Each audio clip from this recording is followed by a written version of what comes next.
Assalamualaikum warahmatullahi wabarakatuh. Perkenalkan, nama saya Dari Mardika Sadi dari Sistem Informasi 2020A dengan NIM 20051214089. Di sini saya akan menjelaskan tentang jaringan komputer. Jaringan komputer adalah sebuah kumpulan komputer dan peralatan lainnya yang terhubung dalam satu kesatuan. Sistem terdistribusi adalah suatu sistem perangkat lunak yang dibuat di atas sebuah jaringan. Perangkat lunak lah yang menentukan tingkat keterpaduan dan transparansi suatu sistem jaringan. Perbedaan keduanya terletak pada perangkat lunaknya, khususnya sistem operasi, bukan pada perangkat kerasnya. Pengguna sistem terdistribusi tidak menyadari terdapat banyak proses dalam sistemnya. Pembagian jaringan berdasarkan cakupan atau jangkauan geografis. Yang pertama ada PAN atau Personal Area Network, yang kedua ada LAN, Local Area Network, yang ketiga ada MAN, Metropolitan Area Network, dan yang terakhir ada WAN atau Wide Area Network. LAN adalah didefinisikan sebagai jaringan komputer yang cangkupannya untuk area yang kecil atau tidak begitu luas. Biasanya ada dalam satu area, baik satu ruangan, satu sekolah, satu gedung perkantoran, dan lain sebagainya. Jadi, jenis jaringan yang umum diterapkan di area perkantoran biasanya adalah jaringan LAN, sebab jaringan tersebut hanya bisa menghubungkan antara satu komputer ke komputer lain yang jaraknya berdekatan, misalnya dalam satu ruangan atau satu lingkungan instansi, lembaga, maupun perusahaan. Jaringan LAN kemudian memiliki fungsi yang khas, seperti membantu mempercepat arus informasi dari server komputer inti atau induk ke user atau komputer turunan. Yang kedua memudahkan setiap user saat ingin mengakses informasi. Yang ketiga ada membantu mengimplementasikan sistem informasi manajemen. Yang keempat ada memudahkan proses pengecekan database di server. Yang kelima mempermudah komunikasi setiap karyawan dari berbagai divisi. Yang keenam membantu menjaga keamanan data perusahaan atau instansi. Yang MAN merupakan jaringan yang cangkupan areanya cukup luas, bisa dalam satu kota yang sama. Jarak antara server dengan user antara 5 sampai 50 km. Jenis jaringan ini umum digunakan untuk menghubungkan server dari perusahaan pusat dengan user di kantor cabang. Jaringan MAN kemudian memiliki jumlah fungsi spesifik, diantaranya adalah yang pertama membantu membangun sistem jaringan yang mengkombinasikan dua server. Yang kedua membantu menghubungkan komputer dari satu kota ke kota lain. Yang ketiga membantu meningkatkan efisiensi dalam hal komunikasi antara kantor pusat dengan cabang. Yang ketiga ada PAN. PAN merupakan jaringan komputer yang menghubungkan komputer dengan komputer maupun perangkat lain dalam jarak sangat dekat. Misalnya dalam satu ruangan. Melalui jaringan ini bisa dihubungkan dengan kabel dan internet ke printer, PDA, dan perangkat lainnya.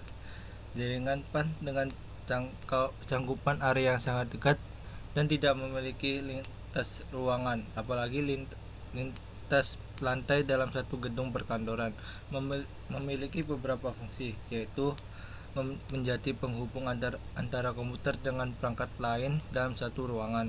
Yang kedua, membantu membangun media komunikasi yang mudah dan juga personal. WAN. Definisi WAN adalah jenis jaringan komputer yang cangkupan areanya paling luas, tidak hanya lintas kota, namun lintas pulau, lintas negara, dan lintas benua. Jaringan ini dibangun dengan menggunakan kabel fiber optik yang ditanam di tanah maupun di dasar laut. Cangkupannya yang luas dan membantu menghubungkan server antara negara dan benua, memiliki beberapa fungsi khas.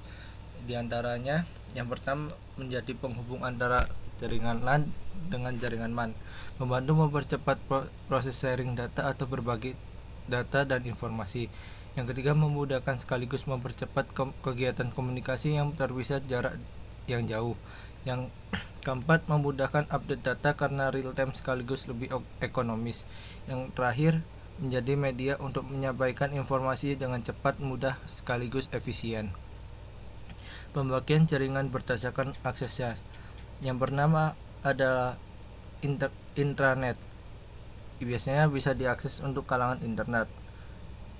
Yang kedua ada internet, bisa diakses oleh publik. Nah, di sini ada topologi jaringan.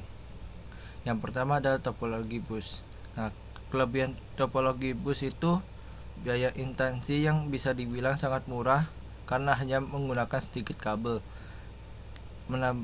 Penambahan client atau workstation baru dapat dilakukan dengan mudah.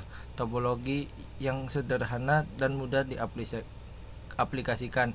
Kekurangan topologi bus diantaranya jika salah satu kabel pada topologi jaringan bus putus atau bermasalah, hal tersebut dapat mengganggu komputer workstation atau client yang lain.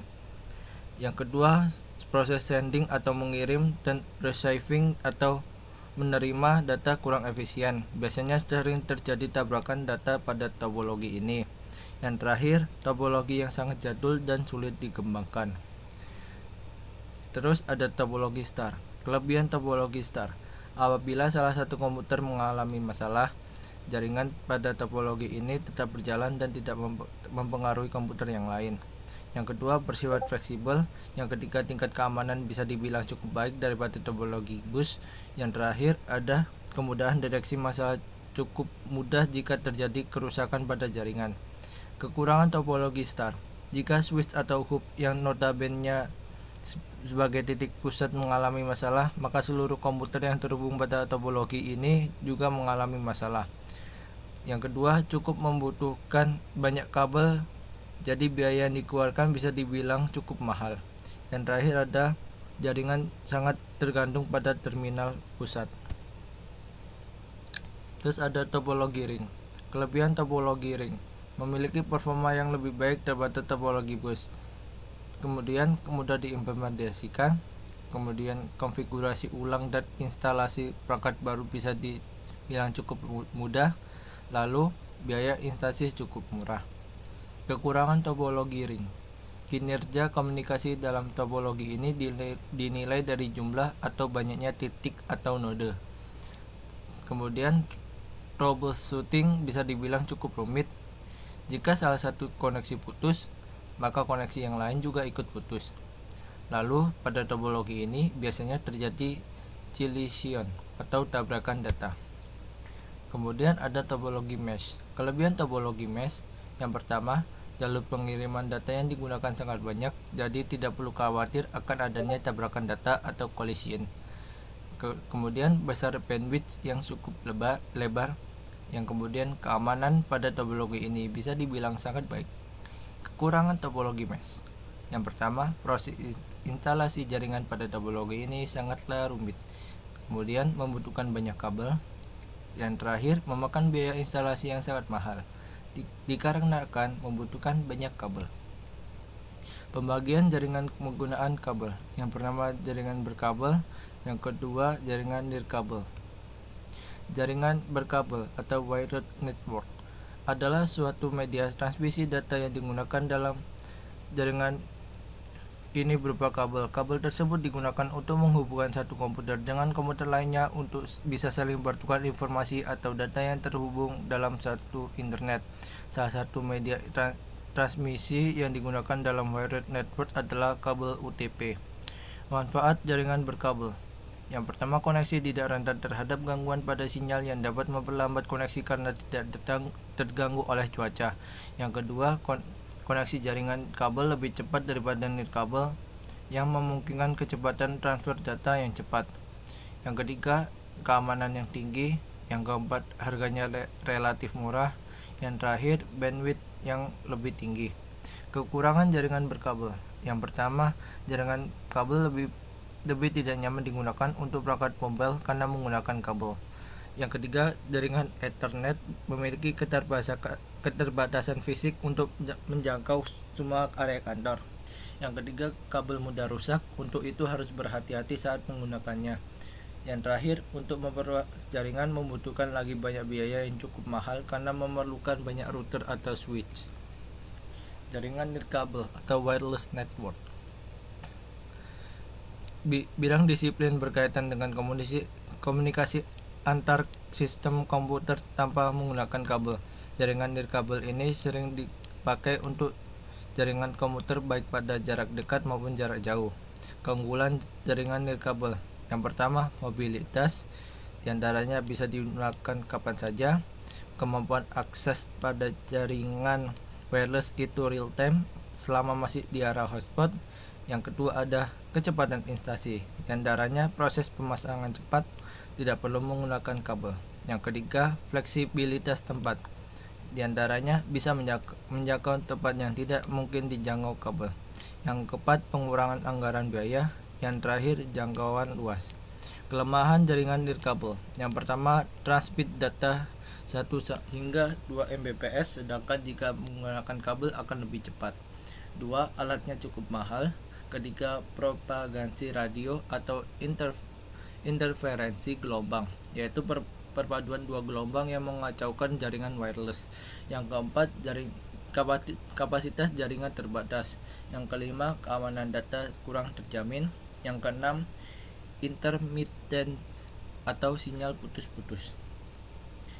Sekian dari saya, jika ada salah mohon maaf. Wassalamualaikum warahmatullahi wabarakatuh.